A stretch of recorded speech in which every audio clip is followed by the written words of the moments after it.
We're okay, doing you guys, let's it right. do this. It's going to be so professional. Like, so professional. Here we go. Welcome to the Laugh Support Podcast with your hosts, Michele VanDusen and June Colson, a couple of clean comedians who support each other and others through comedy's wacky and winding roads. I hope you're ready. Get set. Let's go. Since podcasts have a catchy tune, we wrote this song for Michele and June. Clean comedians are best friends too. Oh, it's so good. And you never know what they'll say or do. Here we go, sing with me on Laugh Support, with Michele who's really short. We'll have a ball, with June who's really tall. They have fun, interviewing comedians on Laugh Support, with Michele who's really short. Now it's time to start Laugh Support. The Laugh Support Podcast is brought to you by the Hot Breath Comedy Network. Wow, give yourself a round of applause.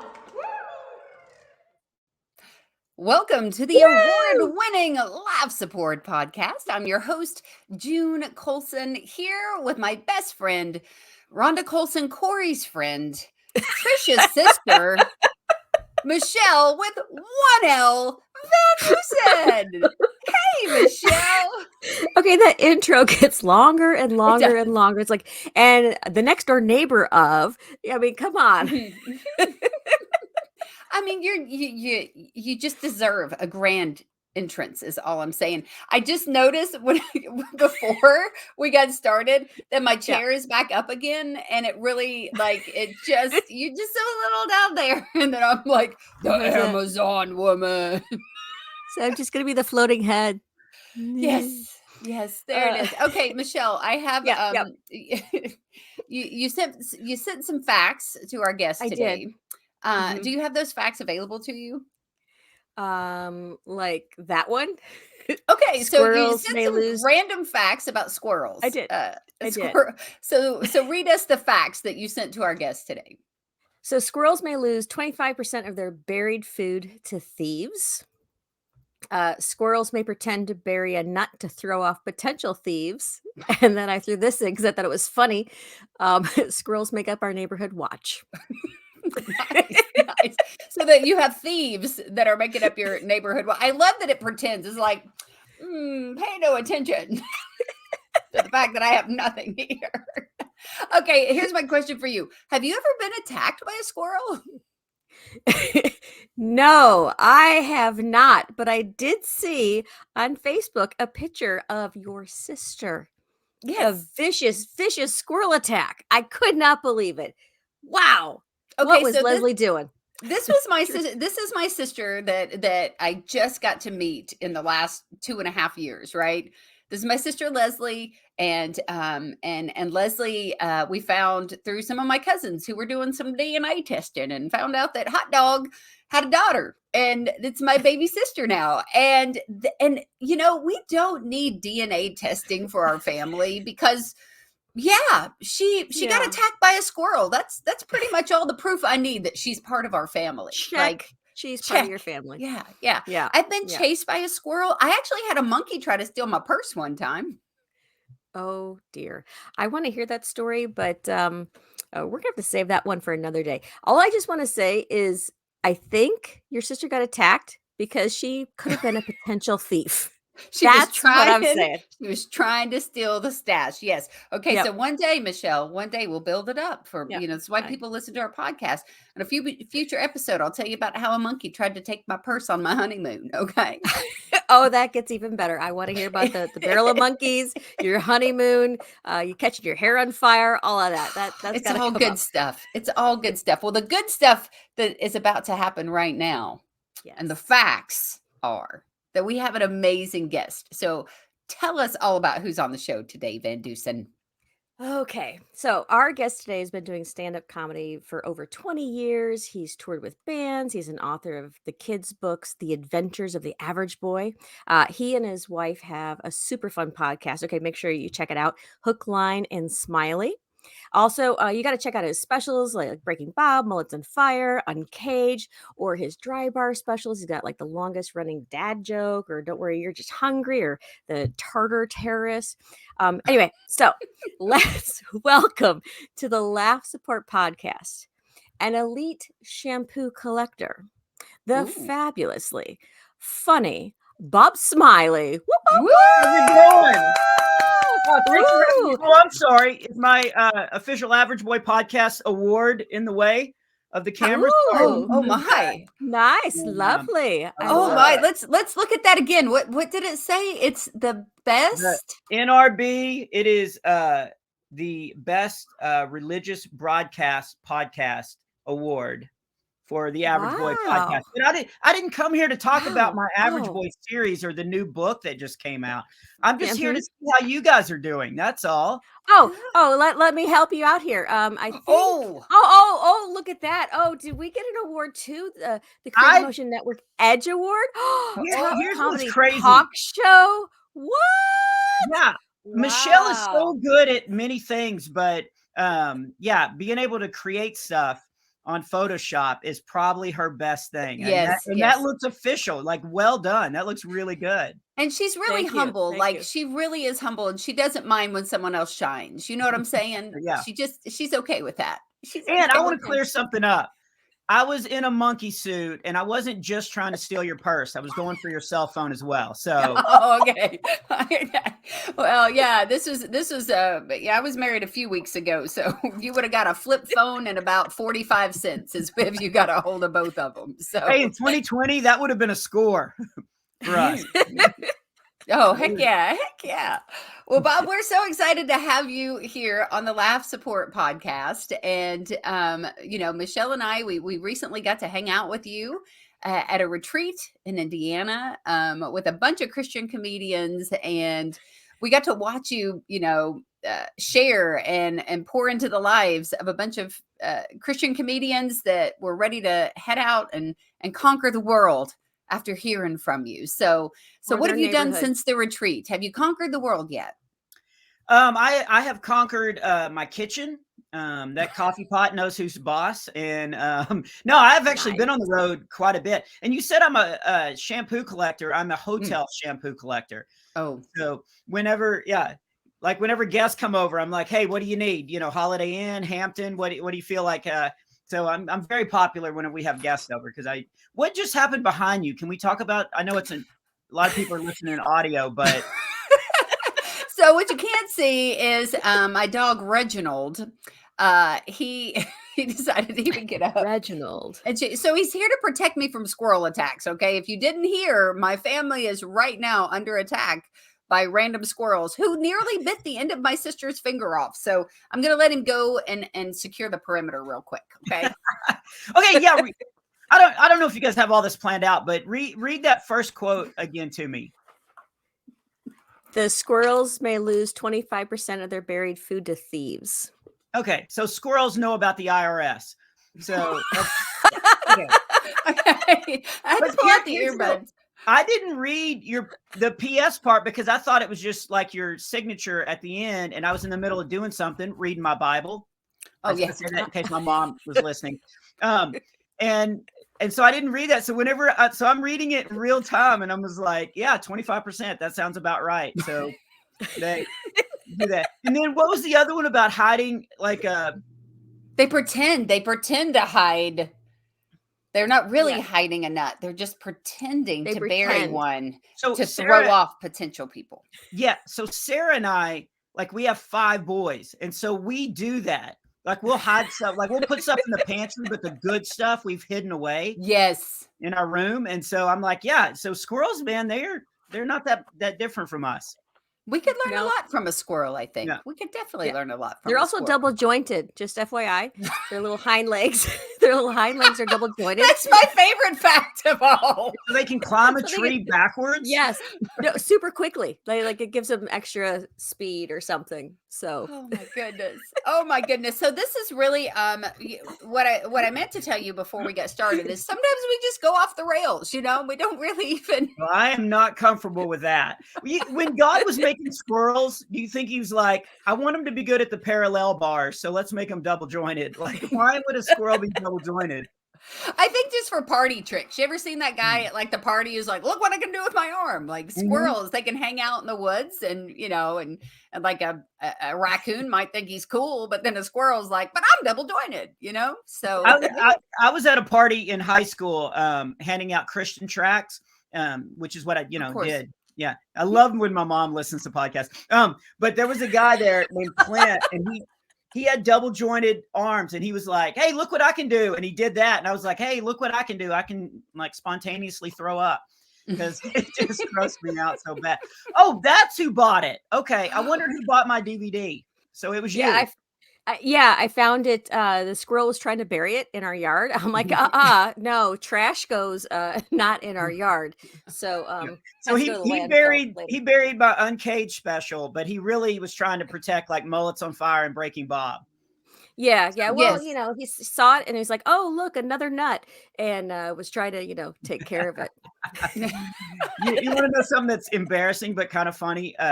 So when I first started dating Sarah, she has 2 boys, and they were all like interested in comedy, and it was nice that somebody in their family was interested in my comedy. And so I gave them DVDs to watch. And then when we got married and I was helping them move into the house, I found, that was at the Grand Canyon.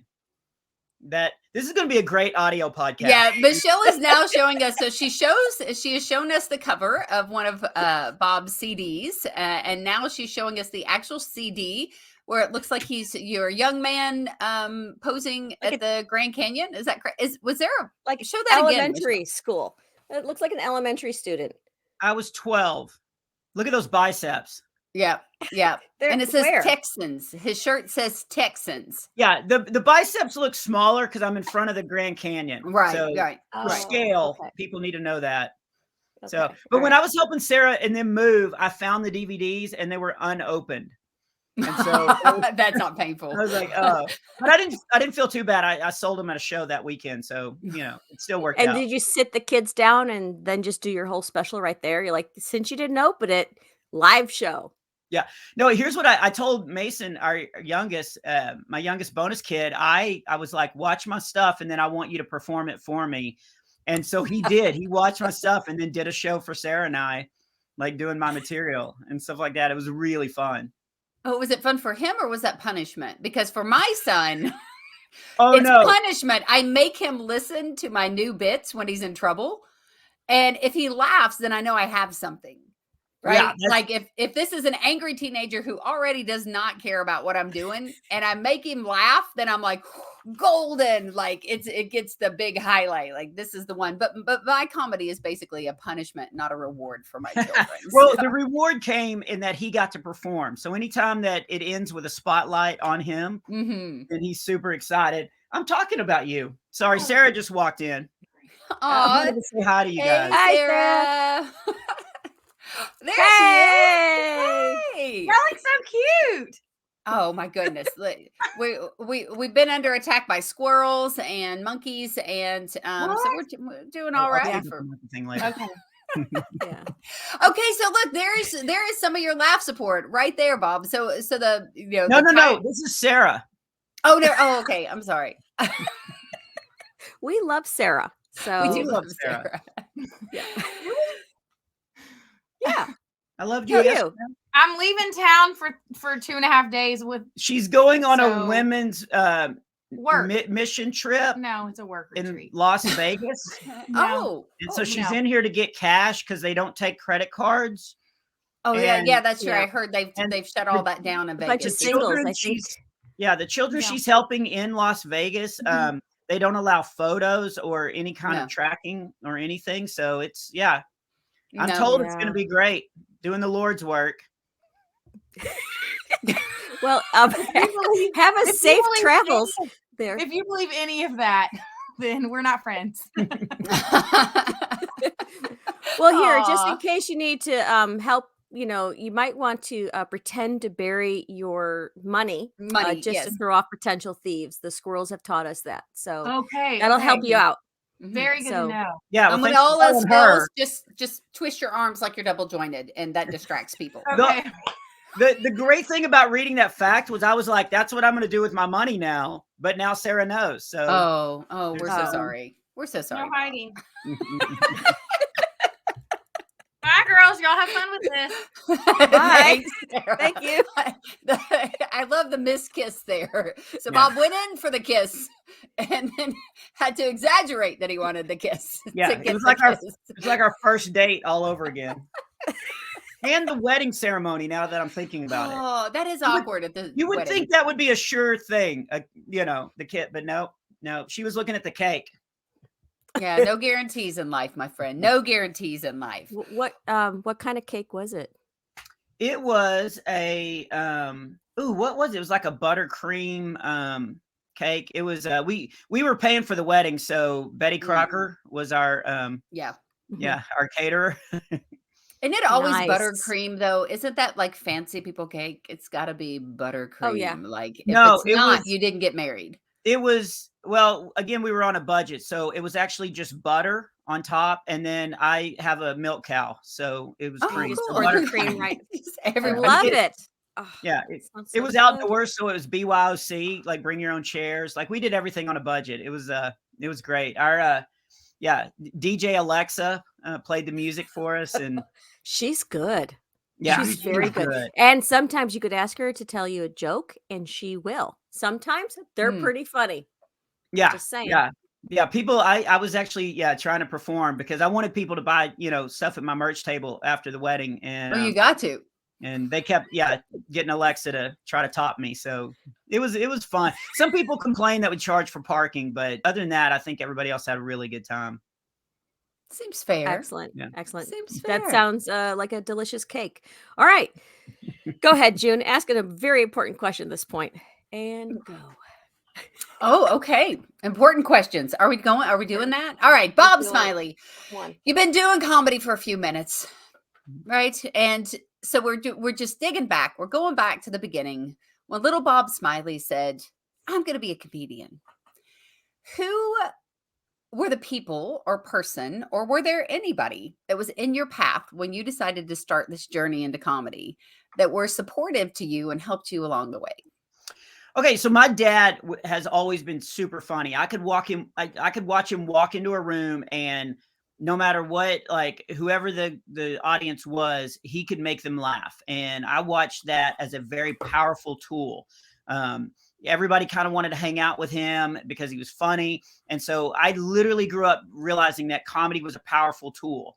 And so I really did study him, and his friends were very funny. And so I would watch them.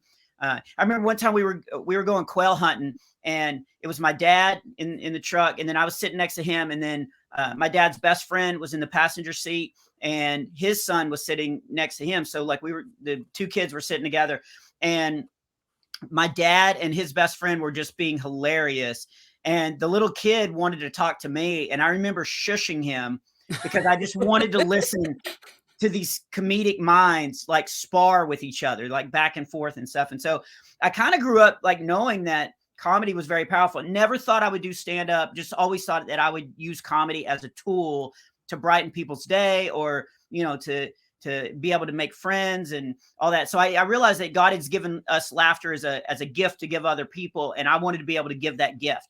And so then when I got a weird offer to start doing stand up, I was like, okay, maybe this is what God has for me. Maybe he wants me to use all these things that I've learned, as a kid, and realize it was a powerful tool. Maybe I could actually use that as my profession. And so talking about support, so really quick, this is how I got into it. I did a stand-up competition in college, not because I was pursuing comedy, but because I wanted to, first prize was $500. And so, and that was out in Abilene, Texas. So that's like 6 months rent. And so I did the competition. I won, not because everybody else was just so terrible. I won, so it wasn't that I was good, but I won. And then 2 years later, this guy calls me out of the blue, and he's road managing a guy named Clay Cross. And Clay just in a meeting said it'd be fun to have a comedian come out and keep the crowd going. And so that guy, that road manager, saw me do that one stand-up competition. And so he called me out of the blue and was like, "Do you want to go on tour with us?" And I was like, that's a crazy, and I thought I would go out on tour and I would do a couple shows and then people would say, oh, wait a minute, he's not a comedian. And they would send me home. But that's how I got in the industry. And so I had to go to my parents and tell them like, hey, I've got this weird offer to go out on a tour bus and do comedy. Is it okay if I mean, I was out of college, so I was, supposed to be a grown up, but I still, went to my parents and I said, hey, I've got this offer. And my parents were so supportive. Like they were like, that sounds like an amazing adventure. Like God's opening a door for you. Like, even if it doesn't last, like go out and just give it your best shot. And all that. And they were just so supportive about it. So yeah, I think my parents is the answer, I think, to your question. Was that a question? Yeah, no, I think that's awesome because not everybody gets that kind of support from their family. And I mean, I remember when God called me into comedy, I was like, I was kind of hiding about it because I didn't know how people would accept it and if they would think I was crazy. I have a question. So I struggled at the beginning, even telling someone I'm a comedian. Like I wasn't even sure if I was, and as you said that, it kind of made me think that. Did you ever go through that where it took you a little bit to even say, yeah, I'm a stand-up comedian? Yeah, I read a quote. I think it was from Billy Crystal, who says that when you first start, you keep expecting the comedy police to show up and arrest you for being a fraud. Yes. And I felt like that. Like I was on this tour and I was like, I'm not a comedian, but I'm going to get up and try to, and Clay had these moving lights that kept breaking. And so anytime they would break, they would just send me up on stage to stall. And so I would just go up there, and that's where I learned like crowd work. And like whenever you get to a city, you look around and you find certain things about the city that you can make jokes that seem like inside jokes to your crowd. And so like when I would like be coming in on the tour bus, I'd be looking and seeing like, do they have a Walmart? Do they have a Dress Barn? Do they have, like what all do they, and like, I really learned a lot on that. But that whole tour, I just felt like a fraud. I would get up and tell my jokes and, people laughed. I was like, okay, I tricked them, cause I just, it took like 3 years before I actually felt like I was a comedian, like I was a legit, could handle. And I remember it was in Louisiana. I was doing a show, and I mean, I'd been doing it for 3 years and still didn't feel like I was legit. And somebody yelled something out and I ad-libbed on that. And instead of continuing with my set show that I had, I started in my mind moving bits around because I felt like it would go better, with the ad-lib that I did. And the crowd just went with me. And I remember at that moment standing on stage, I was like, oh, I am a comedian. Like I am taking these people on an adventure and they're going with me, and I can do anything I want to do on stage. And I've got enough confidence that I can actually take them on a ride. But that took 3 years. Yeah. For so long, I just felt like at any minute the comedy police would show up and arrest me. That gives me so much hope because I figure, okay, so I've got 3 years now, then I'll feel like a comedian. So thank you, like that right there. 3 more years. You'll get got this. Years. Now I have to go to Louisiana and do a show in Louisiana. Okay, all right, I can do this. So did you know other comedians at the time, or were you watching? I assume this is a Christian artist. Is that right? Or yeah. Clay Cross is he was a Christian artist. He had just won New Artist of the Year, so he was drawing about 800 to 1,200 people a night. So it was really baptism by fire of here, get on stage and dance for me, circus monkey, kind of thing.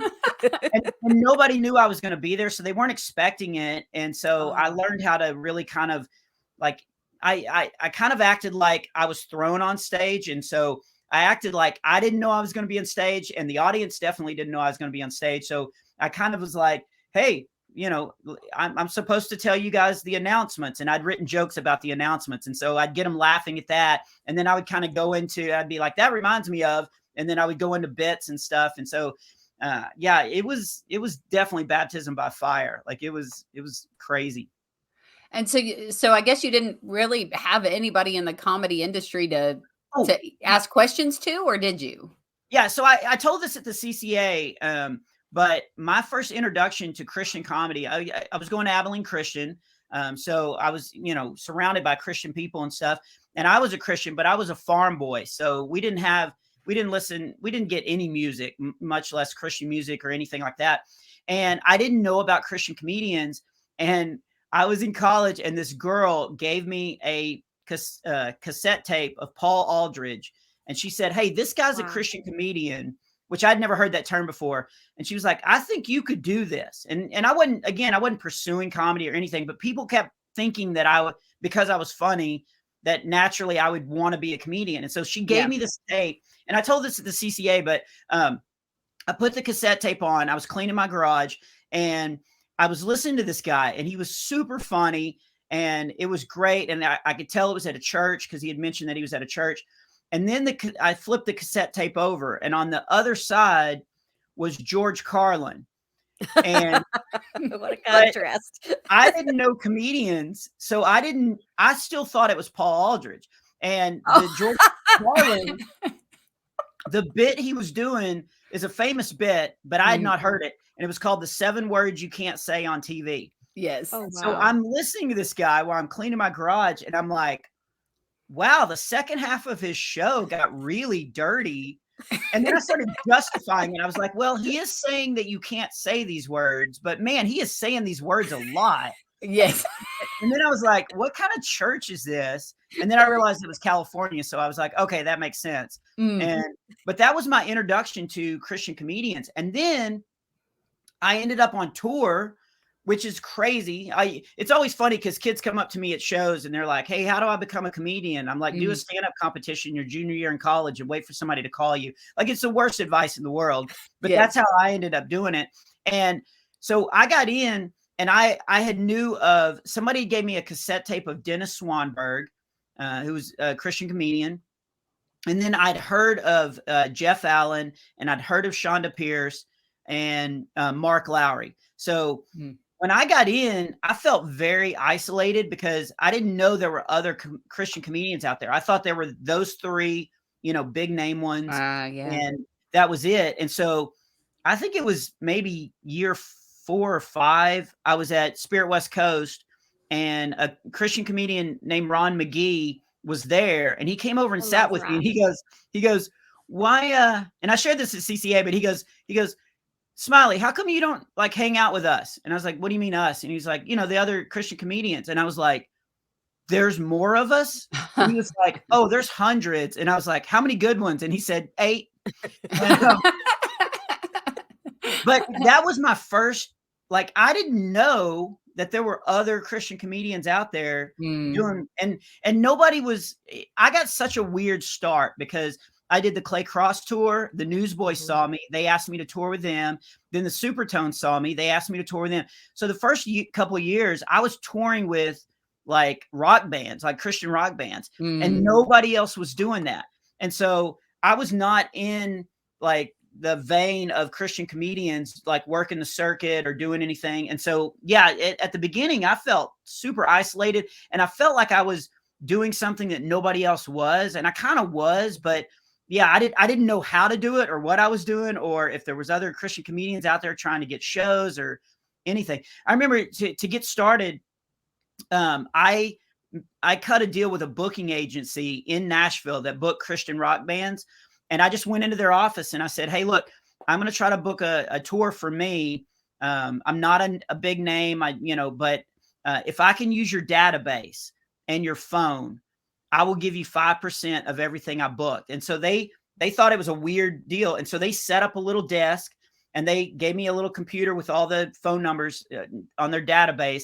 And I made 200 phone calls a day. And I did that for 2.5 weeks. And I booked a whole year of shows, and they were super low paying, and, they were not good gigs, but for a year I was able to go out to churches and do shows just to, keep going. And, so there was a lot of okay, I got to figure this out on my own because there's nobody else doing this. But little did I know there was, hundreds of people out there doing the exact same thing, but we just didn't have that connection. Wow. So now you have that connection with a lot of different Christian comedians. When did that come about where you did find that support in that group that became your core? So Ron and I exchanged emails. This was back in the day, so both AOL accounts. That'll tell you how Yes. long ago that Yes. was. And we talked on AIM. If kids are listening to this, they're not going to know any of this stuff. I gave him my beeper number, and so Oh, he had the beeper. Okay. I made that kind of money. And Mhm.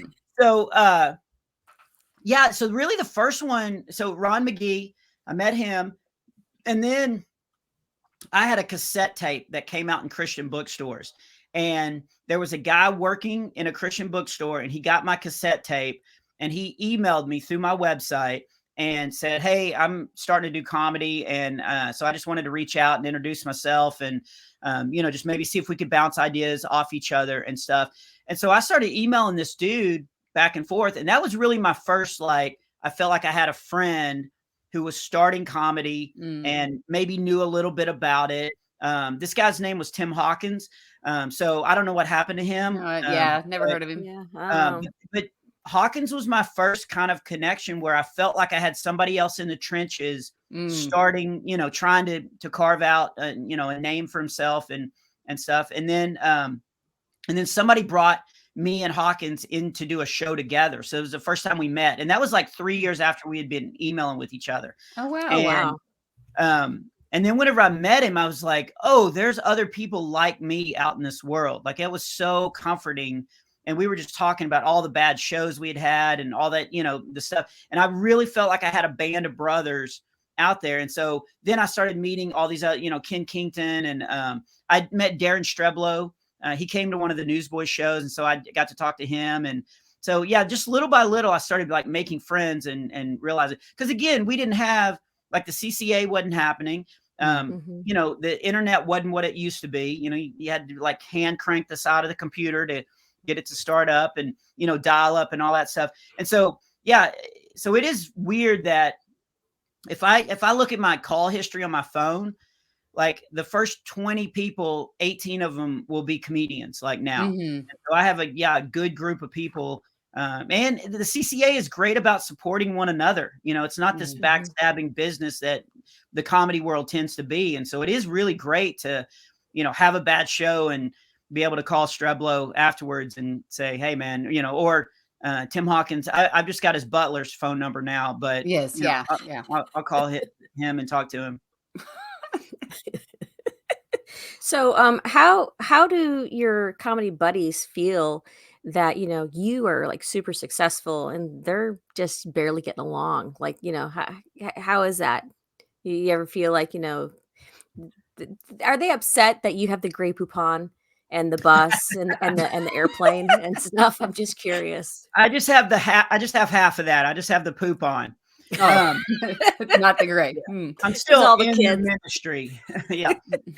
That's a great question though, because I think one of the struggles that we had early on in the CCA was like show envy. Like, people were looking at everybody else's calendars and being like, man, I never had that. I had a really cool moment at a festival in Cincinnati at Kings Island, and Brad Stein, I'd been working really hard to kind of get my name out there as, a legit Christian comedian, that somebody could bring me in and I could do a full show. And I was starting to get my name out there, and I was feeling a little successful. And then Brad Stein showed up and did Promise Keepers. And all of a sudden everybody's talking about Brad Stein. And I'm at this festival and I was emceeing it. And then I was going to do a late night show. And Brad just showed up and he walked out on the main stage and he killed for 30 minutes. And everybody was like, oh my goodness, Brad Stein's here, Brad Stein. And so I was sitting on the side of the stage watching him just kill. And I was like, well, I guess my career is over. He's here now. And then the speaker that was supposed to go on after him didn't show up. And so they came to me and they were like, Smiley, can you go out and stall for like 20 minutes? And so I went out right after Brad Stein, like a really good comedian, and he had just murdered. And I went out there and I did okay. And that was eye-opening of like, oh, he didn't go out and take all the laughs. Right. Like there's not a set amount of laughs that people can give us. And so I walked out and I did okay. And so I walked back off stage and I was like, okay, I think my career is going to be okay.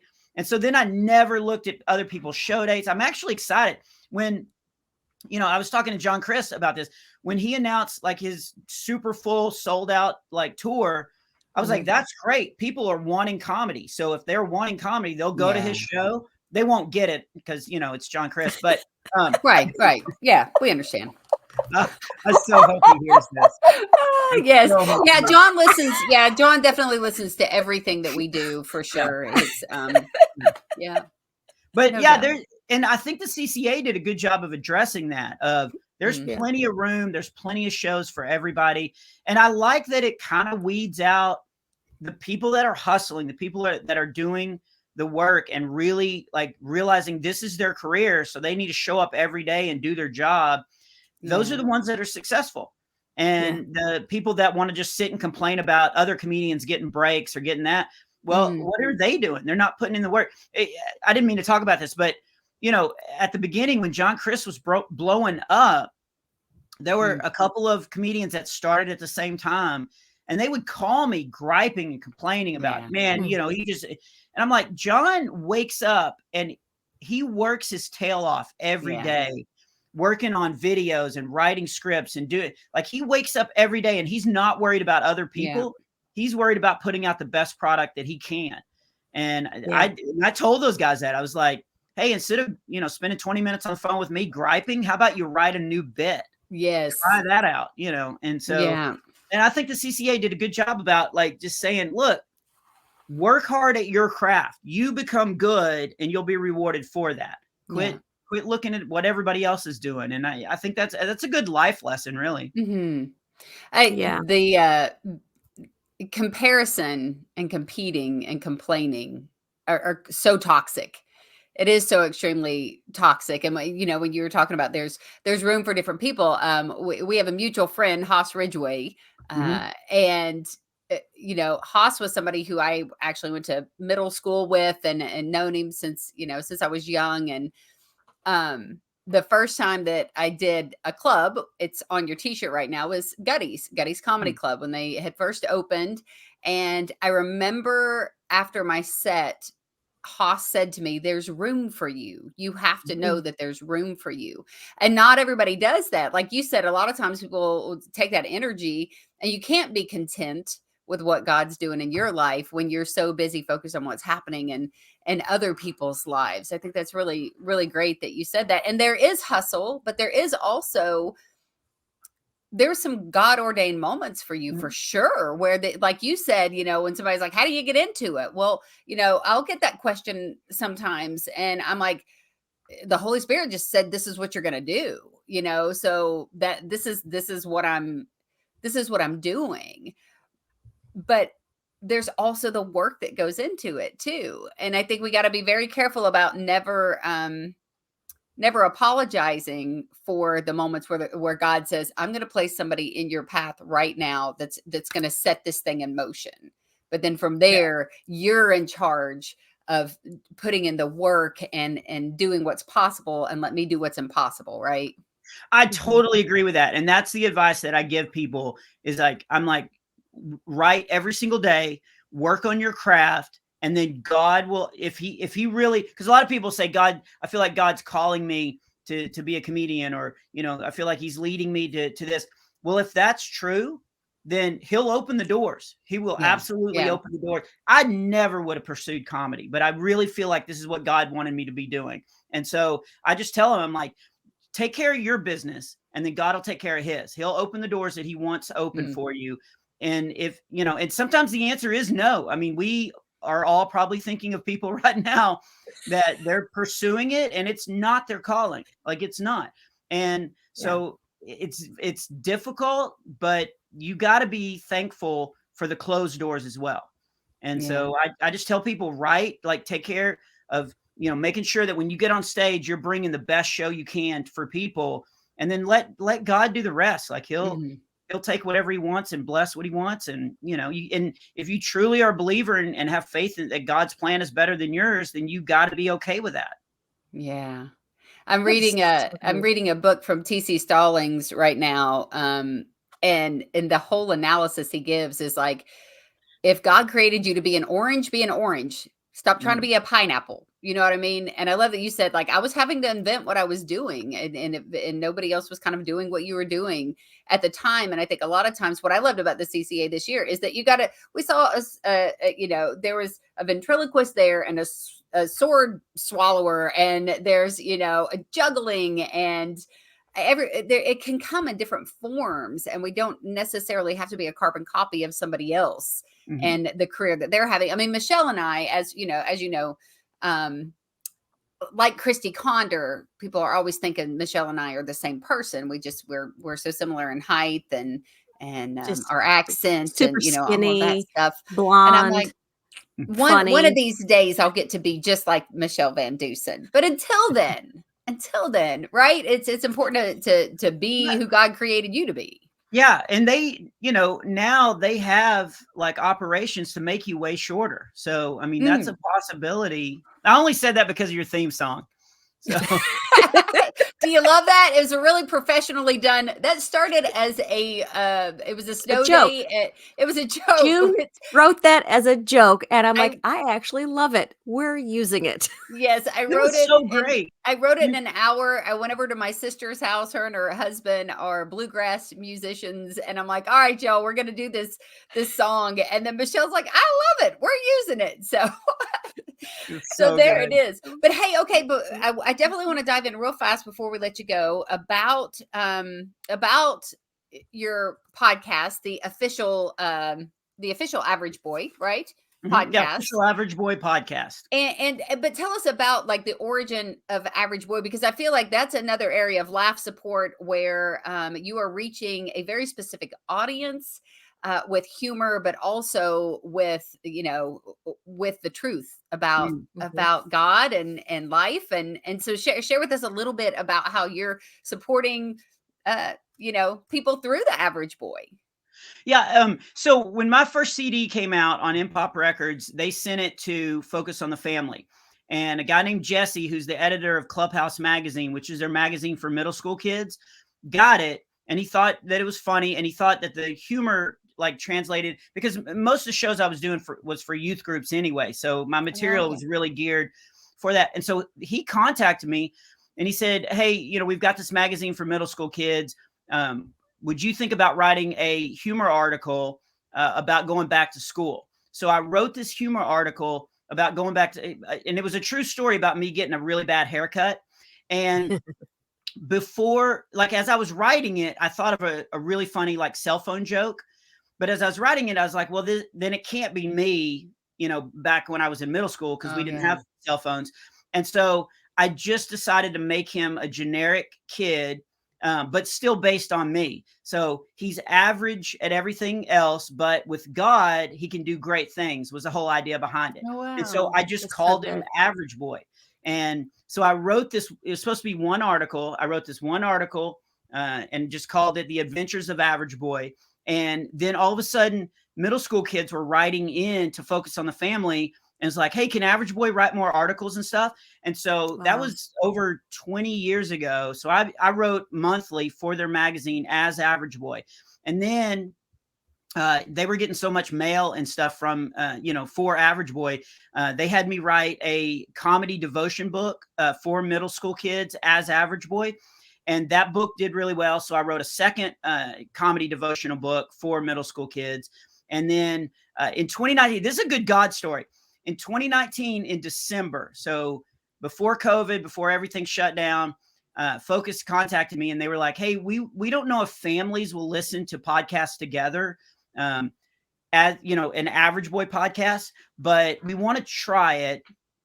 And they didn't have a budget. And they were like, will you write the script? And we want you to do the voice of Average Boy. And we want to try a couple of Average Boy podcasts to see if families will listen to it together. And So, and there was no money and anything, but I did that. Like I wrote 13 scripts. I did the podcast. It was kind of funny because when I got on to do the actual recording of the podcast, I was going to make my voice like really high, like a junior high kid. And the producer was like, no, Bob, we just want your regular voice. And I was like, yeah, but he's supposed to be a junior high kid. And he was like, yeah, we know.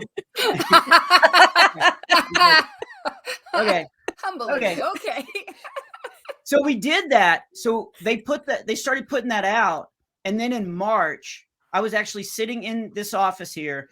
And in March, in 2 days, I had 73 shows canceled for the rest of the year. Like, wow. Just not. And so that's when, you have faith in God, but you also, take a moment to panic completely and lose your mind of like, how am I going to provide for my family and stuff?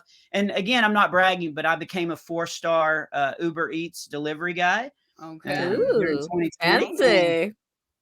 But the podcast did really well. Like families were, and they were short. They're like 20 minutes long. So families would listen on the way to school or on the way to the store. And they were really funny, but they also had a lot of biblical, takeaways and stuff. And so then Focus contacted me and they were like, this Average Boy podcast is a hit. So, now we've got a budget. And so that helped float me through the summer. And then because the Average Boy series was doing so well, that's when I got the 3rd book offer to do like Average Boy's first fictional book. So the new book is Average Boy's Above Average Year. And it's a whole year of him going to a new school and trying to make new friends. And there's a challenge that he has at his youth group to kind of, present the gospel in unique ways and stuff like that. So it's not a devotion book. It's just a full year like fiction book, but there's a lot of Jesus in it too. A lot of encouraging things for kids to listen to. So yeah, it's kind of a fun, it's not even really a side hustle because I pour so much time into it, but it is kind of a neat thing. And now since the podcast is doing so well, I've got like families coming to my shows only because they know of me as Average Boy. They don't, they didn't even really know about the comedy world that I've, been in for over 20 years. So it's kind of a nice blend. Now, are they going to end up making Average Boy into a movie? Because I could see you playing like one of the middle school teachers and, or being a mentor of Average Boy. And I also want to know, to get material to write Average Boy, do you just go through your boys' journals? And you're like, oh, this is good. I like this. Yeah. So glad they don't put locks on these. This is fantastic. Well, my kids love being in my act or being written about. And so they're always doing stuff and then pausing and going, is that funny enough to make your show? Also because they've learned about royalty rates. So I don't know about that, but yeah, that wasn't a good thing. But when I was writing the first Average Boy book, I wrote it. I was in another house, and so my office was upstairs, and I'd never written a book before. And I sat down and I basically just drew on every weird thing that happened to me as a kid. So the whole book, and I just wrote it. I wrote it in 2 weeks, and which is really fast for a book. And I wrote it, and I was like, I can't believe, like, people talk about writer's block and all this kind of stuff, and I'm like, this was easy. And it was, I thought it was really funny, and the devotion questions at the end of each chapter were really good. And I was like super proud. And then I got to the very last chapter and I was like, all right, let's just finish this. And then I sat there and I was like, ooh, I don't know how to finish this. And I was upstairs and it was pouring down rain. And I opened up my window and I looked outside and my 3 boys were in the ditch. And I'm not going to give away the whole story and everything, but I watched them. And then I was like, oh, and it was the perfect ending to tie in all the other things from the book, and like the perfect encouragement, like had a good spiritual message at the end. And so that was the start of, oh, I need to start really like gleaming from my kids' lives and not make Average Boy just, stories that happen to me. And so, yeah, books 2 and 3, there's a lot of stuff that happened in there that actually happened to my kids. So yeah, they are writers for me. That's a great question. Oh, nice. So, where can people buy the Average Boy books? The books are they're on at Focus on the Family. They're on my website, bobsmiley.com, which I think is your homepage. VanDusen, right? Yeah. Okay. Yeah. Yep, totally. Yes. Have you guys done a podcast about lying yet? I don't want to hit that one. Yeah, Sure we have, Michelle. Yeah, already. Yes, We have. yeah, Of course we have. yes, Yeah. we did. Oh, yes, we sure did. Season Yeah, 5. They can get they can also get the books on Amazon. Here's a bittersweet thing. It's like, okay, this is an actual joke, but it happened. My kid was doing homework and he was like, I need a definition of a mixed blessing. And the only thing I could think of was getting a kidney transplant from a bedwetter. And so this, what I'm about to tell you is kind of a mixed blessing. Because the podcast is doing so well and because the new book did so well, people are going back and buying the other books. And Tyndale is the publisher. It's through Focus on the Family, but Tyndale, and they were not expecting like the other books. So the first book is actually on back order. And so I can't even get them until September.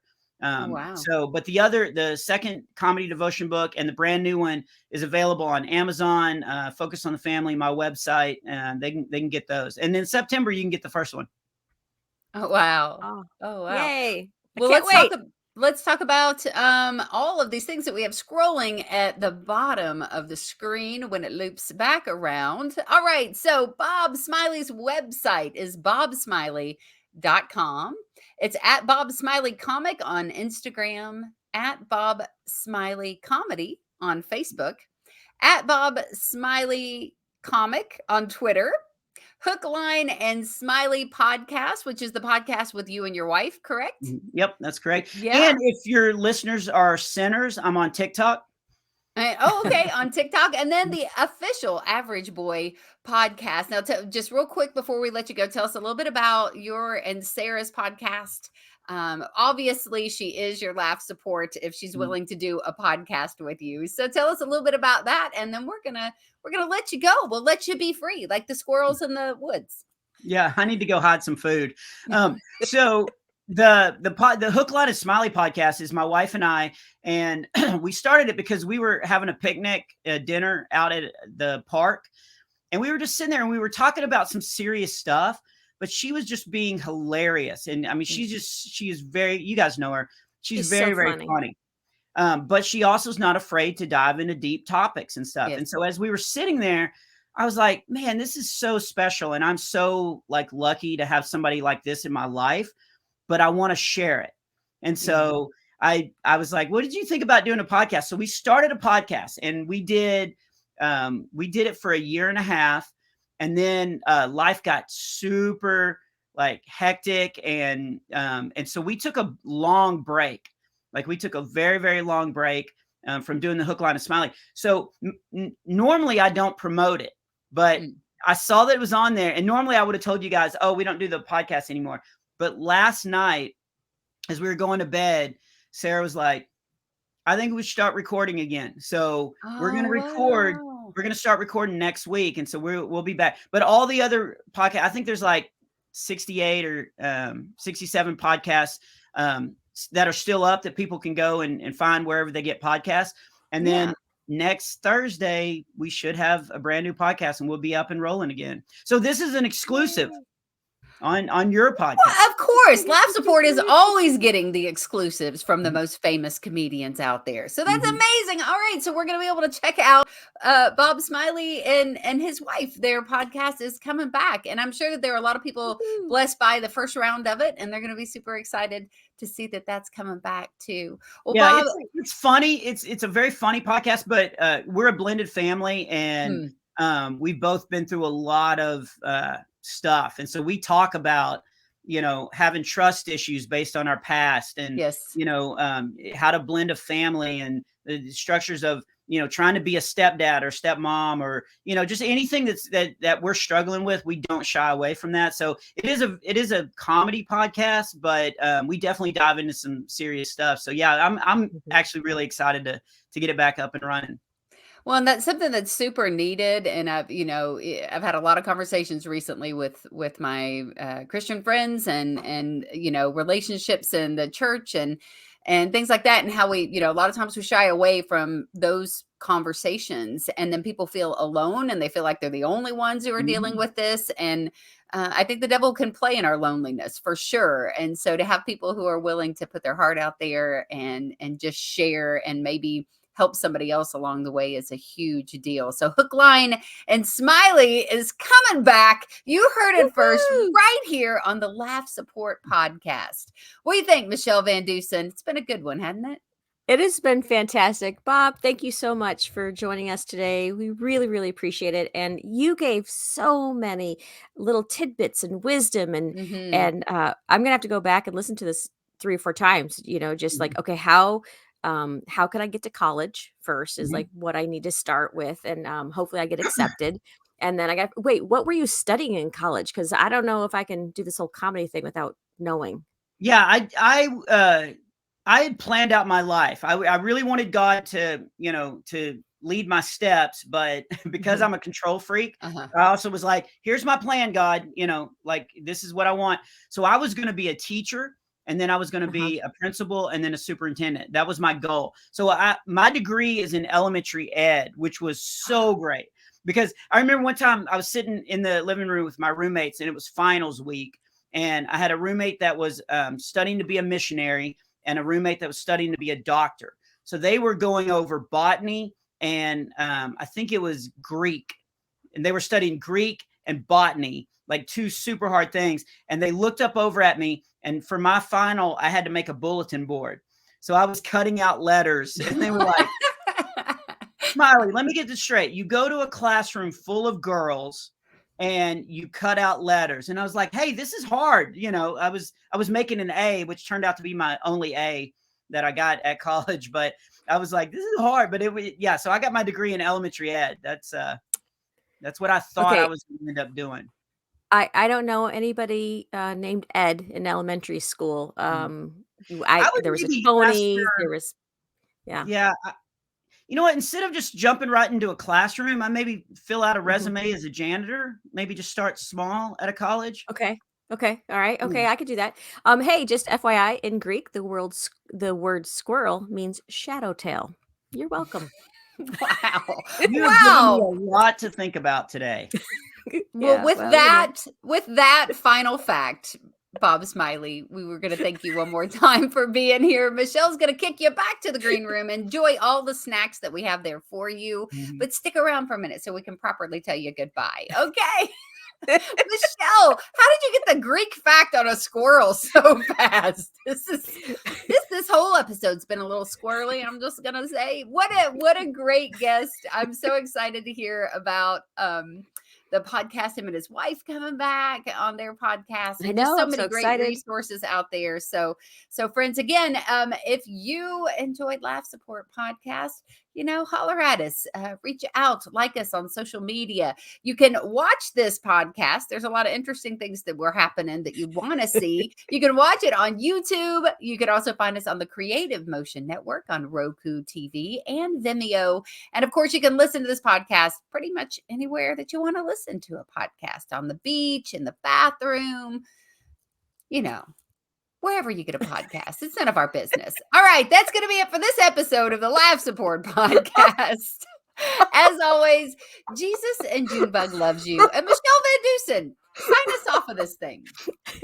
I just want to leave you with one more squirrel fact. Oh, no. They can find food buried beneath a foot of snow. And I'm like, why would you put it underneath snow? I don't get it, squirrels. Put food where you can reach it. I put mine on the bottom shelf so I can reach all of the Oreos. Thanks for listening.